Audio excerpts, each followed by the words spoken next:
Hi friends, welcome to my channel. నేనైతే ఈరోజు పచ్చి చింతకాయతోని పచ్చి పులుసు అయితే చేసినండి. అది ఎట్లా చేసినా పెడతా చూడండి.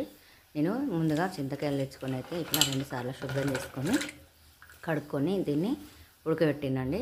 దీనికి మనకు ఉడికేటప్పుడు ఇది పైపొచ్చ మనకు తొందరనే లేచి వస్తుంది. పైపొచ్చ ఊడిపోయేంత వరకు ఉడకనివ్వాలి. ఉడికినాక దీన్ని చల్లారిన తర్వాత దీంట్లోకి అయితే నేను పచ్చిమిరపకాయలను ఇట్లా స్టవ్ మీదనే కాల్చి దంచిన.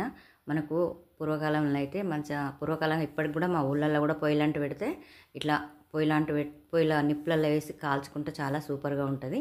ఇట్లా నేనైతే ఈ పచ్చిమిరపకాయలు అనేది ఇట్లా దంచుకున్నానండి. దంచుకొని ఈ పులుసు విసుకొని పక్కన పెట్టుకొని దీంట్లోకైతే ఉల్లిపాయలు, అలాగే ఎల్లిపాయలు, కొత్తిమీరాకు ఇలా అన్నిటినీ మంచిగా చేయితో నలుపుకోవాలి. ఎందుకంటే ఈ చేయితో నలుపుకుంటే ఈ ఉల్లిగడ్డ ఫ్లేవర్ కానీ కొత్తిమీర ఫ్లేవర్ కానీ చారుకు చాలా చక్కగా పడుతుంది. ఎందుకంటే దాన్ని మనము మసలనియం కదా, ఇది పచ్చి పులుసే. అందుకే ఇట్లా చేయితోని నలుపుకుంటే చాలా బాగుంటుంది. ఈ కారం కూడా ఇలానే వేసుకొని పచ్చి కారాన్ని ఇలా మంచిగా మెదుపుకుంటే టేస్ట్ అనేది చాలా బాగుంటుంది. దానికి మనకు రుచికి సరిపడా ఉప్పునైతే వేసుకొని ఇలా రెడీ చేసుకొని పెట్టుకొని మనము దీన్ని పోపు అయితే చేసుకోవాలి. పోపు వేసుకోవడానికి ఒక చిన్న గిన్నెలో కానీ కడాయిలో కానీ మనము ఆయిల్ వేసుకొని దీనికి మనం పోపు వేసుకునేది తెలుసు కదా. నేను తగినంత ఉప్పునైతే వేసుకున్నా. ఇట్లా కడాయిలో కొంచెం నూనె వేసుకొని జీలకర్ర, ఆవాలు, అలాగే 2 ఎల్లిపాయలు నేను దానిలోనే వేసుకున్నాం కదా పచ్చిదే. ఇలా 2 పోపులో వేసుకుంటే చాలా టేస్ట్ బాగుంటుంది.